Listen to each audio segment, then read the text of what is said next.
मित्रांनो, आपण आता सध्या उभं आहे जगातल्या किंवा आपल्या भारत देशातल्या अशा एका महादेवाच्या मंदिरात, जे पूर्णपणे एका बेसॉल्ट खडकात बनवलेलं आहे. जिथे दगड, विटा, वाळू, सिमेंट कशाचाही वापर केला नाही. सांगतो सांगतो ऐका. तर हे गुड मॉर्निंग मित्रांनो, शुभ सकाळ. स्वागत आहे तुमचं आपल्या यूट्यूबच्या नवीन ब्लॉगमध्ये. आणि मी जरा बाहेर चाललो होतो, पण खाली आपल्या हॉस्टेलच्या खाली मित्र भेटले, तर म्हटले एक रील शूट करायचं आहे. तर केलं ते शूट आणि मजा आली त्यांच्याबरोबर, नाही का. आणि ते करून आपण मग पुढे निघालो. मित्रांनो, तुम्ही याच्या आधीचा व्हिडिओ बघितला असेल की त्याच्यात आहे ना, आम्ही BTS शूट केलेला आहे. एक रील येणार आहे संध्याकाळी, तर स्टेटून किंवा आपल्या इन्स्टा आयडीला वगैरे जाऊन तुम्ही बघू शकता. आणि आता आलोय आपण मेट्रो स्टेशनला. अजून 2 मिनिटे दाखवतोय, नाही का. तर चला जाऊया.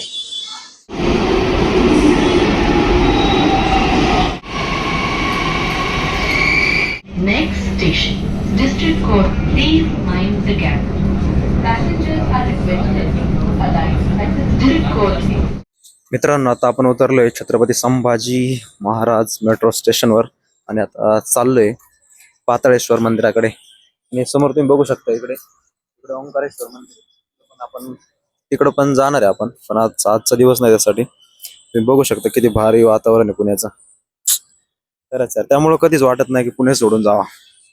म्हणजे झाड बघा ना किती माझ्या माग. हे समोर इकडं आपलं छत्रपती संभाजी झाड आहे पुढं.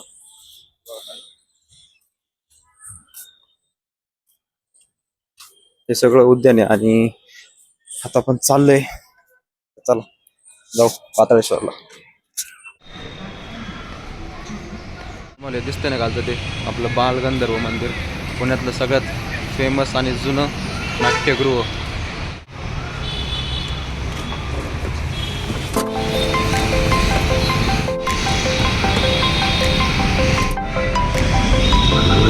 हा समोर तुम्हाला दिसतोय तो जंगली महाराज रस्ता, म्हणजेच आपला JM रोड.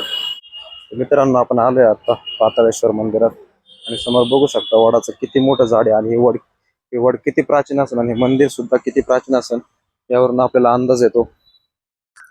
1300 वर्षापूर्वी राष्ट्रकूट काळातील राजाने हे मंदिर एका सिंगल बेसॉल्ट खडकात बिना विटा वाळूचं बांधलेले. आणि आपण आता गर्भगृहात प्रवेश करतोय आणि जवळपास हे मंदिर फक्त खांबावर पेरलेलं आहे. आणि याचा वर्णन पुराणात काथात पण होतो. या पाताळेश्वर लेणीला जेव्हा पांडव वनवासात होते तेव्हा त्यांचं वास्तव्य सुद्धा इथे लाभलेलं आहे. असं आध्यात्मिक रूप सुद्धा या लेणीला लाभलेलं आहे. जेव्हा तुम्ही गर्भगृहात प्रवेश करता तर तुम्हाला समोर अशी महादेवाची एक सुंदर मूर्ती पाहायला भेटते.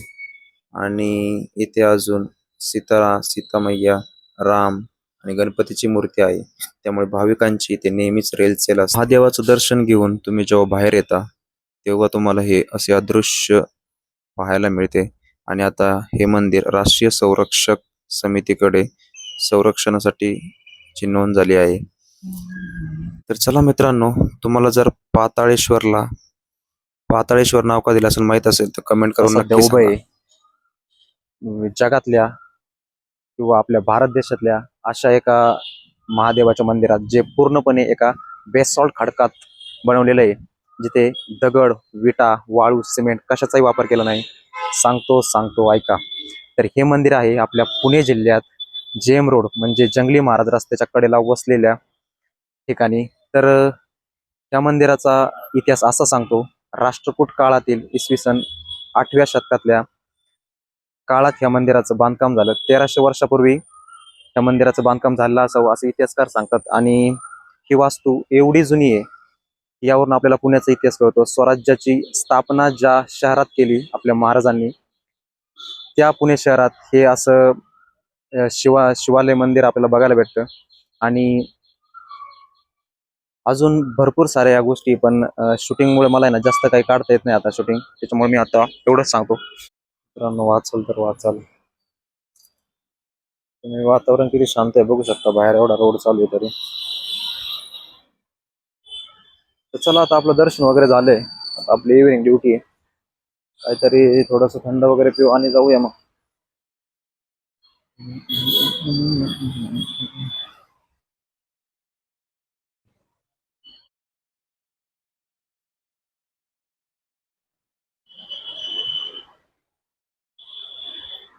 मित्रांनो, चुकून आपण स्वामींच्या मंदिरात आलो. तर ह्याच्या बाजूच्या मंदिरात आपलं महादेवाचं मंदिर आहे. तर तिथं लेकर जाऊया. स्वामींना बोलवायचं असेल म्हणून आपलं दर्शन पण झालं. चला जाऊया.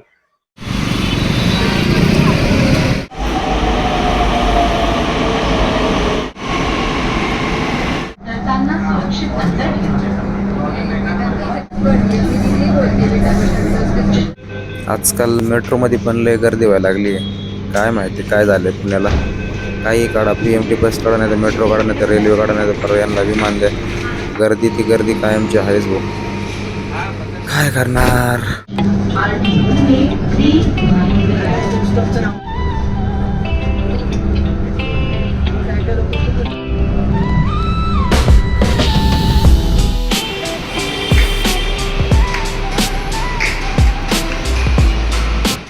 फायनली मित्रांनो, घरी आल्यानंतर आपण आहे ना आवरलं वगैरे आणि आपली इव्हिनिंग ड्युटी होती. तर आपण गेलो ड्युटीला. गणपती बाप्पाचा आशीर्वाद. Thank you so much for watching. मिलते हैं नेक्स्ट ब्लॉग में.